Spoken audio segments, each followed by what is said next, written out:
Welcome to the 30-day novel NaNoWriMo series.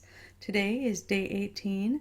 My name is Lynn Johnston and I blog at writesmarternotharder.com.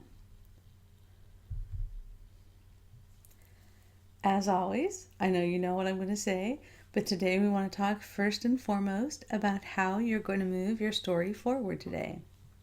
Today, your protagonist should really be feeling the second pinch point. They should have moved into that conflict with the antagonist's forces or the antagonist's influence, and that should be triggering things for the protagonist. It should really hit the protagonist and his or her allies, not just in terms of the external story, but also in terms of the internal story. So it needs to set them back physically, in terms of defeating the antagonist, and it needs to set them back emotionally in terms of how the protagonist is struggling with his or her flaw or wound, and how the protagonist's allies are struggling with their motivation, their reason for staying with the protagonist, and their reason for seeing the course through. So today, how does your protagonist wrestle with his or her flaw or wound or defining trauma as a result of encountering the antagonist's or the antagonist's power? How is the protagonist going to react a little differently to his flaw, wound, or defining trauma? And by differently, I think we want to focus first of all on the first pinch point. Back at the first pinch point, that was a big step forward in your protagonist's growth arc. The first plot point was the first crisis, and that set everything in motion in terms of your protagonist's inner struggle. The first pinch point should have really intensified your protagonist's inner struggle. The midpoint may or may not have seriously impacted the protagonist's growth in terms of that flaw or wound, but it did change the way the protagonist is thinking about the quest, and probably to a small degree at least change how the protagonist sees the wound, flaw, or defining trauma. So here, the second pinch point here is the next big step on your protagonist's character growth arc. Your protagonist is reacting to the flaw, wound, or trauma, but they've grown since then. They've had the change of perspective from the midpoint, so they should be reacting a little bit differently. Maybe your protagonist has a little more space. Maybe your protagonist is even more conflicted. Maybe all these suppressed emotions that your protagonist basically stuffed into a dark corner of their soul and has been ignoring their entire life are finally coming into the light. So whether or not your protagonist is doing better or worse in terms of coming to terms with that flaw or wound or defining trauma, whether it's better or worse, you want to make sure that here today in the second pinch point that some more wrestling occurs and some more soul searching occurs. And it doesn't mean you have to stop the drama and have today all be about soul searching. Your protagonist can be having realizations as the action progresses today. And in fact, I strongly recommend that you have events trigger realizations in your protagonist rather than having an event and then having your protagonist sit in a room by themselves and think about the event and realize while they're sitting there thinking. If you can even have small amounts of background action in a scene where your protagonist is doing a lot of thinking, it can be the difference between the reader being engaged and the reader putting your book down. Looking at your other characters, you want to ask yourself, how are they going to be impacted by this second big major encounter with the antagonist forces? Is this encounter going to change their goals or attitudes? Does it cause them to feel differently about the protagonist or the antagonist? Is anybody changing sides or expressing doubts or having their determination be strengthened? Maybe what's going on in the second pinch point is that some of your other characters, the protagonist's allies, are going to see how the protagonist handles this encounter and sees them coming out of it, taking the high road or doing the right thing, and they're going to be like, damn, I am so following him all the way to the end of this, and now I believe that we're going to succeed, whereas before I had doubts. So it can be a change for the positive, but basically at this point, this is not the last chance that your protagonist's allies are going to have to defect, of course, but it is a point where if they are going to defect later, it's a really good idea to have them considering it at this point, because that sets the seed for those later scenes and doesn't have the reader feel like the defection is out of the blue. Unless, of course, you want it to blindside the reader. And as long as you do it realistically and you've set up the character's personality such that it would be believable that they would do it that way, that's okay. It doesn't have to be foreshadowed. If you are going to foreshadow it, though, this is a great place for that.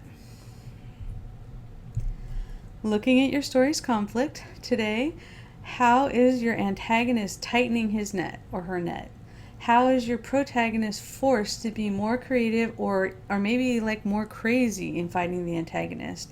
This is a great place for the antagonist to get the upper hand, and the protagonists have to think outside the box, do something they would never do before, maybe break one of their personal rules. One of the things that Donald Moss recommends is in his breakout novel workbook and breakout novel book, he recommends that you basically figure out what all your protagonist's rules are, where the line is that they draw in terms of what they'll do and what they won't do. And over the course of your story, find a way to push them over that line.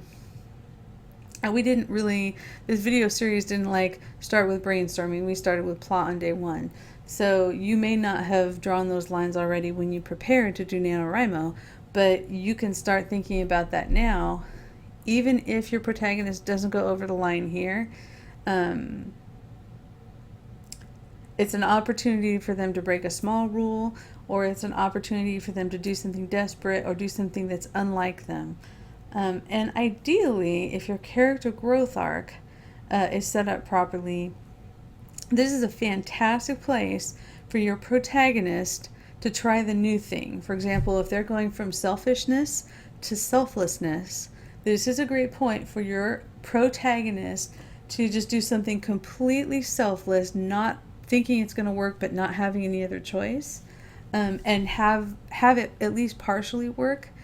Basically having the protagonist in the second half of your story try out the new trait that they're moving toward and get feedback from the story universe in terms of how that works. This is a great place for that. And when you see the protagonist trying to do the new thing, or trying to act like the person they're going to become by the climax, that makes it a little more believable in the climax when they actually do manage to change and make that switch, because you will have already seen them sort of fumbling toward it here in the third quarter of your story. You also might want to ask yourself, how does this encounter with the antagonist forces make things worse for the protagonist? Because always we want to look at the obstacles, we want to look at the new problems that each event creates. That's your source of conflict, and that also is a way of driving the story forward. Because if you give the protagonist new problems that they cannot ignore, they have to make decisions, they have to act, and a protagonist that acts and makes decisions is a protagonist that is pushing the story forward. So we also finally always want to look at stakes. How have the stakes increased on both sides? As a result of this encounter, when we're coming out on the other side of this second pinch point, things have gotten more urgent for the protagonist and for the antagonist, based on what the protagonist wins or loses in this encounter, based on how the encounter changes things for everybody else around the protagonist. Like, it's possible that this encounter is the thing that's going to motivate your antagonist to do something that he didn't think he was going to have to do, okay, let's pull out some of the stops here, and all of a sudden now your protagonist has less time to accomplish what he needs to accomplish, or he has a bigger obstacle that he's got to get over now because the antagonist has basically said, oh yeah, well, how about these things? How about this other problem? I'm just going to throw these other things at you that I didn't think I needed because you haven't been successful enough to look like you warranted more effort. Now I'm going to put more effort into stopping you. So basically, these are three things that if you answer these questions, they will help you find more conflict. And again, this is where you want to be picking up the pace in your story as you build up to the climax. And this is also one of the places where people are most likely to let the story sag because you've already mined a lot of the conflict that was inherent in the premise of your story. And you've already written your way to the midpoint. This is the point where you get tired, you get bored with your characters, um, you just kind of run out of steam. You've been pushing yourself really hard for 18 days now. So being very conscious of where the conflict is coming from is a way to keep from falling into that trap of just like letting your story go off in a weird direction, or letting the characters just kind of sit there and think for a while. And you don't want to do that. You don't want to let your story dip here. For the setting of your story, as always, we want to look at how you can use it to generate conflict. So you can ask yourself, does anything in the setting work against the protagonist as he or she deals with the antagonist's influence? Also, is the protagonist able to use something in the setting to combat the antagonist's influence? And if there isn't something there, either way, it is totally fine for you to stop, spend 15 minutes of world building brainstorming, and try and put something interesting in the environment. A lot of times when we start brainstorming our story and we start working on the setting, we tend to make the setting a little more generic because we haven't really envisioned the characters moving through it yet. But as you move through the story and your characters start doing things, it's very common to start inventing things on the fly. And if you find that you are not inventing things on the fly, but your setting still is more generic than it should be, take a break every day, spend 15 minutes, pick one aspect of setting that your characters are going to interact with, and do a little brainstorming exercise. You can go through and write the 5 senses down and say, okay, what is my character going to experience with each of his 5 senses? You can go through and you can pick a specific element in the setting and say, why is this special? If they're moving through a city and they pass by a temple or an administrative complex, or they're passing through a particular type of neighborhood, stop. Give yourself 10 minutes with a timer and try and figure out what is special about that. Can you have some small but interesting little thing in there that is going to be useful for moving the story forward? And also, this doesn't necessarily help you move the story forward, but also you want to think about your setting in terms of meaning. When your protagonist is moving through the setting, and all your characters, the setting that they move through has meaning for them. And it's based on who they are and what the setting is and who else is in the setting. But for example, if your protagonist grew up in the country and your protagonist is spending their entire time in the city means something to the protagonist, and it's probably negative. It probably means overwhelming, greater chance of getting lost, way too many people to deal with, tons of unpleasant sensory stimuli. Cities smell in a way that being out in the country, things do not smell. I remember the first time I went to New York and I got off the bus from the airport and met somebody who I was staying with, and the smells that hit me, it was like a wall of gross. And you get used to that if you live in a city, but if you have not lived in a big city, that's something you pay attention to, and that's something that bothers you.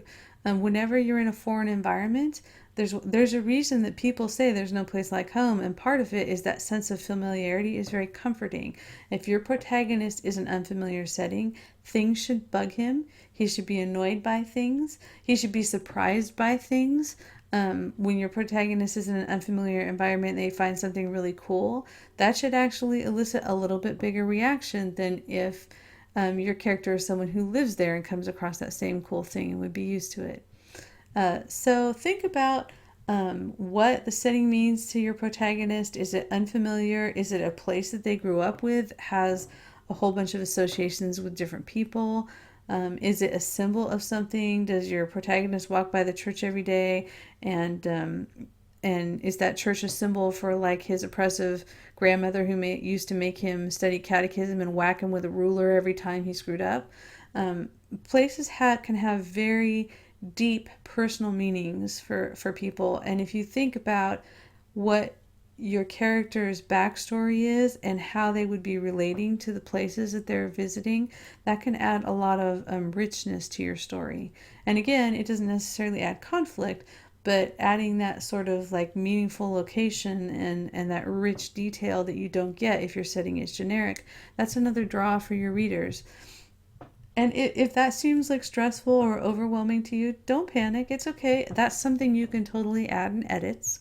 There's a great book called Setting by Jack Bickham, where he digs very deeply into the meaning of setting and has a lot of fantastic exercises for discovering what the setting means to your characters. So after you finish your nano novel, while you're giving yourself a break before you edit it, because we always want to give ourselves some time away from the manuscript before we edit, maybe go pick up Jack Bickham's book on setting and read through it and see if you can brainstorm. Spend a few minutes every day over Christmas brainstorming some meaning for some of the different settings in your story, so that when you edit, you can layer some of that in. You can, through the protagonist's reactions to the places that he is or she is.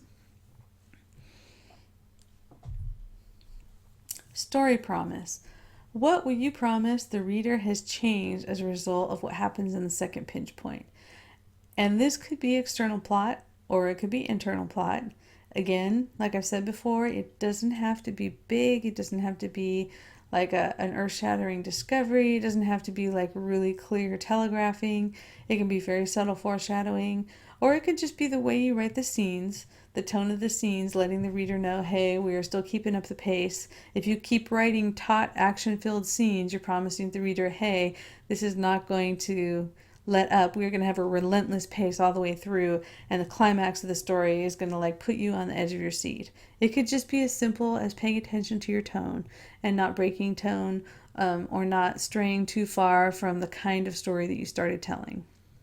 But specifically, the pinch point is that's there's only two more big turning points in your character growth arc between now and the climax. And those character growth arcs are going to be the second plot point and the dark moment. So you want to think about what you're promising the reader in terms of character growth here.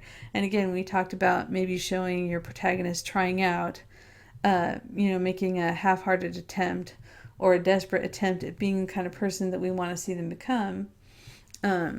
That's basically a promise. You're basically telling the reader, hey, this person at least has the potential to be selfless, even if their behavior so far has not exactly been selfless.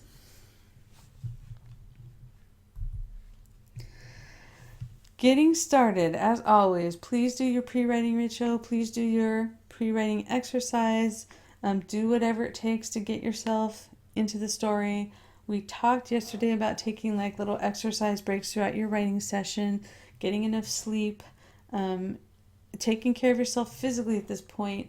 There have been some studies by people studying willpower, and as it turns out, creativity is very closely tied to willpower, and your willpower is very heavily reliant on your physical vitality.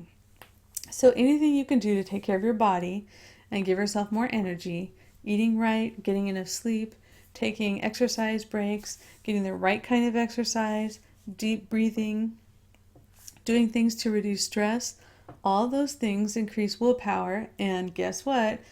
Research has found that when you're increasing willpower, you're increasing your creative capacity. And one of the reasons that they think that's true is that creativity involves making tons of decisions.